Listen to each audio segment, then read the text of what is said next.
हाय दोस्तों, आज हम लोग देखेंगे वर्टस के कंट्रोल्स के बारे में। मैंने ढेर सारी वीडियोस यूट्यूब पे देखे, लेकिन किसी में भी वर्टस का सही पूरा कंट्रोल नहीं था। तो मैंने सोचा क्यों ना इसे बनाया जाए, क्योंकि मेरी तरह कई नए ओनर होंगे वर्टस के जो ये जानना चाह रहे होंगे कि आखिर चीज़ें स्मूथली कैसे काम करती हैं। तो हम लोग सबसे पहले शुरू करेंगे इसके डोर लॉक से।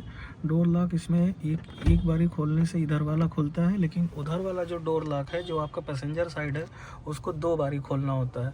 तो अगर उसको 2 बारी करते हैं यूँ तो ये खुलता है, एक बार में नहीं खुलता है। दूसरा ये है कि या तो फिर आप यहाँ से पूरा इसे बंद कर सकते हैं और इससे एक ही टाइप पे पूरा खोल सकते हैं। मैं भी लॉक किए देता हूँ। सेकंड, इसका ये कंट्रोल आता है, लाइट कंट्रोल बड़ा ही यूनिक है। इसमें ये ऑफ़ की स्टेटस है और ये ऑटो की स्टेटस है। मोस्टली ऑटो में छोड़ देना चाहिए, अपने आप डे लाइट के हिसाब से ये ऊपर नीचे होता रहता है। एक बारी और इसे आप ऊपर की तरफ खींचते हैं, ये इंडिकेटर आपको बताता है फ्रंट फॉग लाइट के लिए। और 2 बारी अगर आप खींचते हैं तो फिर आपका जो है रियर फॉग लाइट जल जाता है। रियर फॉग लाइट अभी मैंने गाड़ी बंद कर रखी है, इसलिए rear fog light engine on करने पे आएगी 1 और 2। और ये मैनुअल कंट्रोल है बीम और उसके लिए। तो इसे हम ऑन करके छोड़ देते हैं, ऑटो पे छोड़ देते हैं। उसके बाद ये वाले कंट्रोल यूजुअल कंट्रोल हैं, ये पीछे के लिए है। पीछे के मिरर्स नहीं खोलेंगे, फिर बच्चे चाइल्ड लॉक के लिए है। एक चीज़ इसमें होती है कि ये वाले जो मिरर हैं, साइड मिरर, उनको कैसे कंट्रोल करते हैं, तो उसका नॉब आप देख सकते हो, यहाँ दिया हुआ है ये वाला। इसमें सबसे पहले आपको इसे लेफ़्ट साइड का कंट्रोल करना है, तो you have to move it towards the left side, और राइट के कंट्रोल के लिए you have to move it towards the right side. और जब आप इसे लेफ़्ट में कर लेते हैं तब ये जॉयस्टिक की तरह स्टीयर होता है, left right up and down, और वहाँ का कंट्रोल होगा। उसके बाद अगर इसको अंदर पूरा करना है तो आप इसे पूरा पीछे करते हैं, तो ये देखिए अंदर की तरफ फोल्ड हो जाता है ये this way. Keep it at centre. Next हम आते हैं इंस्ट्रूमेंटेशन पे। इसमें आते हैं डैशबोर्ड पे। डैशबोर्ड पे आपको 3 व्यू मिलता है। पहला आरपीएम व्यू है, और जो यहाँ पर व्यू की बटन प्रेस करने के बाद चेंज होता है, ये हम प्रेस करेंगे। दूसरा डिजिटल, इसको इन्फॉर्मेशन व्यू बोलते हैं वोक्सवैगन वाले। और तीसरा आता है स्पीड व्यू। स्पीड व्यू में आपको बाय डिफ़ॉल्ट जो है कुछ चीज़ें मिलती हैं, जैसे नीचे आप देख सकते हो डॉट जो बना हुआ, वो क्रूज कंट्रोल की पोजीशन या टोटल कितना किलोमीटर गाड़ी चली है। जैसे इसको मैं ऑफ़ करता हूँ तो ये दिखा रहा है 12,941 किलोमीटर। पी यानी कि पार्किंग स्टेटस में लगी हुई है। और ये बीच वाला जो कंट्रोल है, जो एवरेज 17.9 किलोमीटर दिखा रहा है, इसको आप यहाँ से बदलते हो।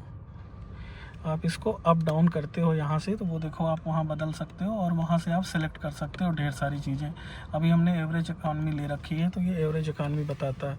उसके अलावा ये रेंज बता रहा है 440 बची हुई है। नीचे सीट बेल्ट का इंडिकेशन है। बाय डिफ़ॉल्ट आप ये 0 किलोमीटर जो स्पीड लिखी वो आप नहीं चेंज कर सकते हो, वो हमेशा स्पीड बताएगा। अब इस व्यू में एक ये इशू है कि आपको एनालॉग सिस्टम पे तो बता ही रहा है, जैसे यहाँ पे ये तो बता ही रहा है ये वाला स्पीड। उसके अलावा आपको डिजिटल भी स्पीड बता रहा है। इस व्यू में एक मिसिंग चीज़ ये है कि आपको आरपीएम नहीं पता चलता है। आरपीएम के लिए आपको आरपीएम मीटर पे ही जाना पड़ता है। आरपीएम वाले में आप लेफ़्ट और राइट की इन्फॉर्मेशन नहीं बदल सकते हो, वो वही रहेगी। और लेकिन आप मल्टी इन्फॉर्मेशन व्यू में आते हो, तो इन दोनों स्विच से आप लेफ़्ट और राइट की चीज़ें चेंज कर सकते हो। जैसे मैंने यहाँ पे डिटेल्स लगा रखी है, और एक साइड लगा रखी है कि कितना फ्यूल इकॉनमी है वो है। इसमें आप रिफ्यूल वगैरह भी डाल सकते हो कि कितना में भरेगा। अच्छा, उसके बाद हम अगला आते हैं, इसके कंट्रोल पे आते हैं। ये नेक्स्ट सिलेक्शन के लिए, प्रीवियस सिलेक्शन के लिए है, ये आपको मैंने बता ही दिया। और ये है सीरी या गूगल होम या कुछ भी ऐसा वॉइस असिस्टेंट एक्टिवेट करने के लिए। दूसरी तरफ हम आते हैं तो इसमें 4-5 चीज़ें हैं, जैसे कि वॉल्यूम के लिए है। ये वाला हमारा स्पीड लिमिटर फंक्शन है, जो यहाँ पे अभी इंडिया में काम नहीं करता। You can see here button without function, ये लिख के आएगा। उसके अलावा ये क्रूज कंट्रोल मोड एक्टिवेट करने के लिए है। ये दोनों स्पीड को प्लस माइनस करते हैं। ये नियरेस्ट 5, और जैसे मान लो अगर 72 की स्पीड है तो 75 पे सेट करेगा, फिर दबाएंगे तो 80 करेगा, फिर दबाएंगे तो 90 करेगा। 5 के मल्टीपल में नियरेस्ट इंटीगर के पास जाएगा 10th के, फिर 10th के मल्टीपल में ये बढ़ेगा।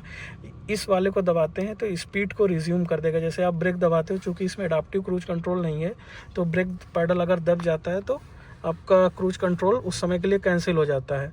या तो आप ब्रेक पैडल दबा के कैंसिल कर लो, या तो ये कैंसिल बटन दबा के भी आप क्रूज कंट्रोल को कैंसिल कर सकते हो।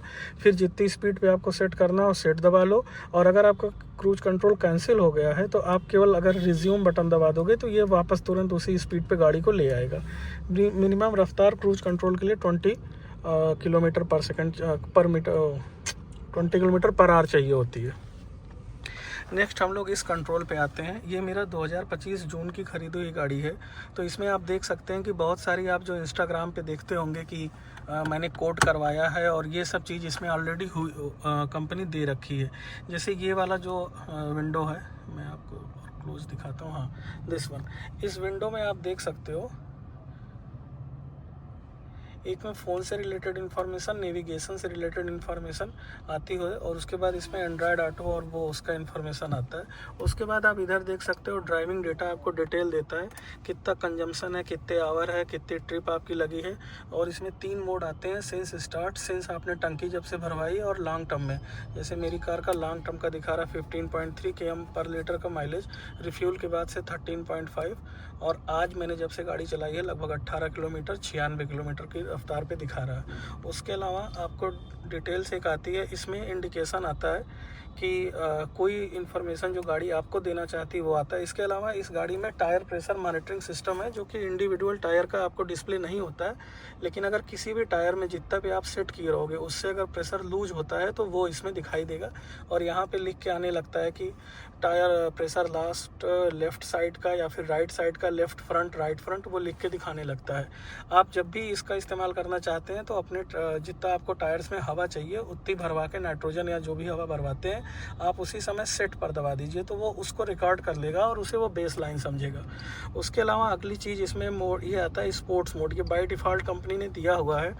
स्पोर्ट्स मोड में एक इंडिकेटर है टर्बो का, जो ये प्रेशर में बताता है कि कितने प्रेशर पे टर्बो अभी चल रहा है। ये आरपीएम बताता है और ये स्पीड बताता है। उसके नीचे ये जो टीपीएस है, इसका मतलब है थ्रॉटल पोजिशनिंग सेंसर। ये जब आप थ्रॉटल दबाते हैं तभी ये यहाँ पे 0 से बढ़ के ऊपर जाता है। उसके अलावा ये फ्यूल है, फ्यूल गाज है, और ये आपका जो है कूलेंट का टेम्परेचर है। और नेक्स्ट आपको मैं उसके बाद एक ऑफ रोडिंग का भी स्टेटस है, इस पर आप क्लिक करते हो, देखो आपको ऑयल टेम्परेचर अलग बता रहा है, कूलेंट का टेम्परेचर और फ्यूल कितना है। इसके अलावा इसकी डिटेल्स में जब हम जाते हैं तो ये हमारा व्हील एंगल बताता है। जैसे जैसे आप इसको अगर टर्न करोगे तो व्हील एंगल यहाँ चेंज होता रहता है। और ये अल्टीट्यूड, और ये आपका फिर से ऑयल टेम्परेचर बता रहा है। और इसमें एक्स्ट्रा इन्फॉर्मेशन, नोटिफिकेशन में फिर और भी नोटिफिकेशन आते रहते हैं, किसी ऐप की अपडेट या कुछ आती है तो वो आता है। उसके अलावा हम कुछ चीज़ देखते हैं स्पोर्ट्स में क्या है। स्पोर्ट्स में जब जाते हैं जो हमें ये टीपीएस बताता, टर्बो बताता है। टर्बो जनरली जब गाड़ी चलती है तो 5 से 10 के बीच में रहता है, लेकिन जब आप एक्सीलरेट करते हो सडन एक्सीलरेशन तो टर्बो बढ़ के 12, 15, 20 तक भी जा सकता है। जनरली 5 से 10 के बीच में चलता रहता है टर्बो। और उसके बाद एसी के कंट्रोल्स में आइए तो ये पूरा टच स्क्रीन पैनल है। इस वाले अगर माइनस को आप देर तक दबाते हैं तो देर क्या मतलब 2 सेकंड दबाओगे तो तुरंत ये लो पे कर देगा। प्लस वाले को 2 सेकंड होल्ड करोगे तो ये तुरंत हाई पे कर देगा। और उसके बाद ये जो छोटा सा डॉट है ये कोई की नहीं है, ये इंटरनल केबिन का टेम्परेचर सेंसर है। तो ये इसको ख़राब नहीं करना है रगड़ के, ऐसे कुछ लोग ऐसे करते रहते हैं, वो नहीं करना है। ये टेम्परेचर सेंसर है यहाँ पे।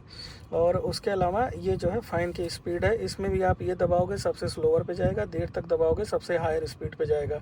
और इसको आप फिंगर से स्लाइड कर सकते हो तो ये देखो आप स्पीड बढ़ भी जाती है। और same goes for temperature also. And दूसरा है ये ऑटो में बस यही है कि ऑटोमेटिक क्लाइमेट कंट्रोल एक्टिवेट हो जाएगा। बाकी ये एसी ऑन ऑफ का सिग्नल है। और ये 4 सिग्नल आपके बने हुए हैं, हवा के थ्रो की पोजीशन को बताते हैं, सामने से है कि कैसे हैं। और ये आपका मैक्स है जो फ्रंट डिफागर और रियर डिफागर की तरह काम करते हैं। ये रियर डिफागर नहीं है, सॉरी, वो पीछे जो रियर क्या बोलते हैं उसे, तो क्या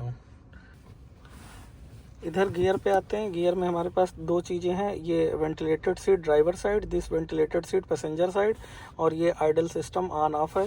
इस माले में क्या है, एक बारी क्लिक करेंगे सिंगल स्पीड, दो बारी क्लिक करेंगे डबल स्पीड, और इस तरह से स्पीड टगल होती रहती है कि कितना तेज वेंटिलेशन करना है। वर्टस में केवल कोल्ड वाला वेंटिलेशन आता है। ये चूँकि वर्टस 1.5 DSG है, तो इसका गियर नॉब इस तरह से है। एक जो गियर बदलने में प्रायः शुरू में दिक्कत हो रही थी कि कैसे बदलना है, तो इसका स्टैंडर्ड मैंने काफ़ी रिसर्च करके मैंने पता करा है कि अगर आपका 30 सेकंड से कम का स्टॉप है तो आप इसको डी पोजीशन में ही रहने दो। Just press your brake, engine अपने आप यहाँ से अपने आप बंद हो जाता है अगर आपका केबिन टेम्परेचर नॉर्मल है। कई दफ़ा आपका शुरुआत में इंजन आइडल वाला सिस्टम काम नहीं करता है, तो कंफ्यूज नहीं होना है। आइडलिंग ऑन ऑफ होने की कुछ कंडीशन है, जैसे अगर आपके केबिन का टेम्परेचर जितना आपने डिज़ायर्ड रखा है उतना नहीं है, कूलेंट का टेम्परेचर या ऑयल टेम्परेचर जितना होना चाहिए गाड़ी के हिसाब से उतना नहीं है, तो इंजन आपका बंद नहीं होगा, चलता रहेगा। भले आप स्टॉप रखोगे, गाड़ी को रोके रखोगे, उससे मतलब नहीं है। लेकिन जब थोड़ी देर गाड़ी चल लेती है, सब कुछ पैरामीटर इसके हिसाब से हो जाते हैं, तो जैसे ही आप ब्रेक लगाते हो गाड़ी तुरंत अपने आप को बंद कर लेती है। कई बार इरिटेटिंग हो जाता है छोटे स्टॉप एंड गो ट्रैफिक में, तो आप यहाँ से थोड़ी देर के लिए उस सिस्टम को ऑफ कर सकते हो। और उसके अलावा 30 सेकंड से कम का अगर आपका वो है स्टॉप है, तो आप डी में ही गाड़ी पड़ी रहने दो, और अगर 30 से ज़्यादा है तो प्लेस कर दो गाड़ी के डी से उठा के न्यूट्रल में, और आप हैंड ब्रेक लगा के सेफली ईजिली पड़े रह सकते हो। पार्किंग का इस्तेमाल मोस्टली तभी करना चाहिए जब गाड़ी फाइनल पार्क करनी हो, तो ही कोई फ़ायदा है। और पार्किंग के लिए भी सबसे बेस्ट टेक्निक होती है कि आप सबसे पहले गाड़ी को फुल्ली रोक लो, अच्छे से आप ब्रेक लगा दो, गाड़ी आपको जहां रोकनी है रोक लो। उसके बाद आप गाड़ी को धीरे से न्यूट्रल में डाल के हैंड ब्रेक ऑन कर दो, और उसके बाद फिर गाड़ी को पार्किंग मोड में डाल दो, और फिर गाड़ी को आप बंद कर लो। मोटी मोटी चीज़ें बस इतनी ही मुझे मिली।